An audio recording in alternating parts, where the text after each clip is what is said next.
Sometimes I was absolutely positive that life itself wasn't somewhere else, but right there at that table. Sometimes we'd argue about something, the lost royal cemeteries of Argentina, the gravity on Mars, how long a person could hold his breath underwater, why it was dangerous to ride motorcycles in Istanbul, the shape of chimney rocks in Cappadocia, prompted by nothing more than something we'd seen on television. Sometimes Füsun would rise from the table after supper and go over to Lemon's cage, where after a moment I would join her. Sometimes I would say to myself, "It's good that I came here tonight." Sometimes the silence that consumed us would have a mysterious air. Sometimes it would snow and it would stick on the window frames and on the sidewalk. Sometimes there were fireworks and we would all rise from the table to see whatever we could of the colors streaming across the sky. And later the smell of gunpowder wafted through the open window. Sometimes Aunt Nesibe would ask, "Shall I fill your glass, Kemal Bey?" Sometimes I would say, "Shall we have a look at your paintings, Füsun?" And we would go into the back room, and as Füsun and I looked at her painting, I realized this was the time when I was always happy. Where did the idea come from to make a museum out of a love story? The idea came about to relate a story with objects, real things, and then I really liked small neglected museums. And in late 1990s, I used to take my daughter to school, and I loved Çukurcuma, where the novel is now set, and I fancied buying a real house. And at that time, it was so cheap that I could afford it with my royalties, with the money I made with my books, even in 1990s. So I bought a house without too much knowing what to do there, but to converting into a museum, setting a story inside the house. Slowly and slowly, it developed. The idea of finding real objects and then giving it to the imaginary people, which then will later be exhibited in the museum. Then the love story began to develop in my mind. With this novel, I was also collecting objects, say an old lottery ticket, and thinking that I would, in fact, integrate this, make it a part of my novel. So some of the novel came from the objects you were finding? Lots of it. Sometimes it would be the other way around, that I would write the novel, as of course the stories have their own force. Then I would come, I needed an object, but I don't have the object. Then I would leave, since I didn't want to stop enjoying writing the novel, I would leave it with ... and look for an appropriate object or wait for it. I was taking my time. So I was both doing the real collection and the imaginary story, mingling them, intertwining them. At the same time. The novel mentions many specific objects which are due to appear in the museum, yes, but rarely spends very much time describing them. Is there some sense in which the two are necessary for each other? I cared about the novel first, yes, the idea, writing a novel, and also founding a museum in which the objects in the novel, or in fact the aura of those objects, in fact the atmosphere of the novel represented, stayed with me from the beginning to the end. But I never thought of describing objects minutely, because from my experience of reading other previous novelists, from Perec to Alain Robbe-Grillet, proved to me that that would kill the novel. I'm not that, at least I'm not that kind of novelist. But readers can appreciate either the novel or the museum, one without the other, or? Yes, definitely. You can be a reader in Korea, you can be a reader in Argentina without even realizing that there is such a museum. In fact, there is not such a museum. I haven't still opened it. I'm working hard on it. The novel comes first. The museum is not an illustration, will not be an illustration of the novel. Neither the novel is a description of the museum. They are separate entities, intertwined, representing a same story. You cannot enjoy the museum without reading the novel, but you can definitely enjoy the novel without being even aware of that there will be such a museum. Your narrator, Kemal, describes the desire to exhibit a collection as a kind of Western notion. If novelists are in some sense curators of moments, does that make being a novelist in some sense a Western occupation? Novels are Western inventions as well as the museums.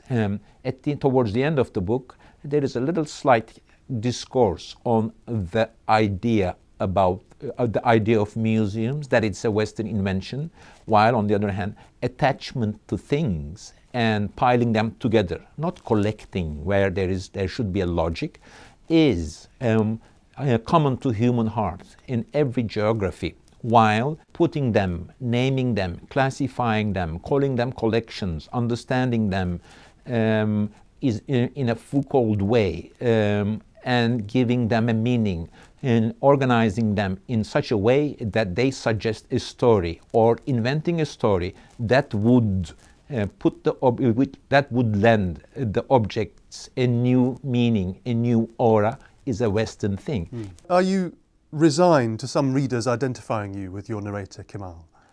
I am used to it, that I have been asked by especially women readers so many times, both in Istanbul and internationally, now the book is translated, that Mr. Pamuk, are you Kemal, implying that I fell also that foolishly or that humanly fell in love that deeply. My answer is that this is a novel. Of course, I did not, but this is the contradiction that lies deeply at the heart of the art of the novel, that we novelists want the reader to know that this is a fictional story, but we want to convince the authenticity of the experience through, which contradict each other, and then that's why, in fact, we read novels. Even if I say, this is fiction, it's all imaginary, I don't want you to believe it. The prose of this English version seems much more formal than some of the prose in The Black Book or Snow, or even My Name is Red. Is that a true reflection of the prose in Turkish? Let me tell what I think about the language of the protagonist. Sometimes he is following things very closely. Although he's telling the story 30 years later, he is there, his heart is beating because he's in love, so his language is a bit messy and he's quick. Sometimes he is talking about civilizations, museums, his moods, how human heart reacts when one is in love. Then his language is more composed, a bit artificial, more... He loves to theorize, doesn't he? Yes, like me, sometimes very close to the present moment and sometimes very far away, as if a dead man is speaking from the grave about the nature of love or human heart and how it felt. So the language also changes. Are there challenges for a novelist in choosing a narrator who deceives himself so much? Well, I was writing about upper-class Turkish male man, happy, as a guy who was happy being himself, and in fact that was the slightly politically dangerous, incorrect thing about my novel. I was very careful about that, and I also warned my friends, my readers, just don't drop this book before you reach 150 pages, because at the beginning the guy looks too happy with himself, and I thought the readers would not like my protagonist Kemal at the beginning. But then he begins to suffer, then he begins to think in a different mood, then perhaps winning over the attention of the regular reader. There's a character called Orhan Pamuk, who turns up towards the end of the book and explains how he came to be writing the novel, and suggests that there's some who have accused him of misrepresenting his family, his friends, even high-ranking officials in the government. Does this best-selling novel, The Museum of Innocence, has this gone some way to restoring this Orhan Pamuk's reputation? I was also curious about that, not restoring the image of myself or whatever, because there was such a long campaign by the right-wing media against me during the last 5 years. So I said, did I lose my readers? But I'm happy to say that my readers were there and they enjoyed the book. But reputation, political figure is another thing. Just this book just sold as much as, or read as much as, say, My Name is Red. So my readers were there. There's another Orhan Pamuk, at this time a creation of the media entirely, who found himself on a hit list of some gang who was supposed to be trying to overthrow the government. How does it feel to you to read about this other Orhan Pamuk and his adventures? Well, this other Orhan Pamuk and this gang, unfortunately, is not literary, they are real. I hope they were imaginary, and so that's why unfortunately, I have a bodyguard in Turkey. Gosh. And living like that, is it possible for you to work as a novelist, as an imaginative Yeah, writer? look, so many people suffered before me, not only in Turkey, in so many countries. I don't want to go too much into it. Kemal says in the book that, like most people in Istanbul, he says, I wasn't much interested in politics. Is that true of his circle? It is definitely true of Kemal, and 99% of upper class bourgeois in Istanbul, that they are not interested in politics, which is a dangerous thing. And it is 50% true of me too, especially in my youth, that I'm not a political person, that I care more about the beauty of a sentence than politics. That's definite. I made this clear so many times. For Sibel, his intended, at the beginning of the book, the word modern is never far from the word European, which seems only a step away from some kind of allegation of sexual permissiveness.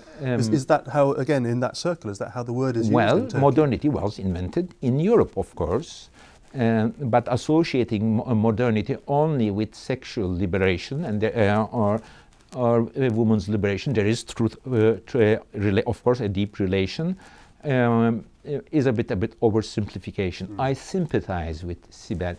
In fact, I did my best to identify with everyone, not to point saying, you know, this one is a bad guy. I did my best to respect my characters in this novel.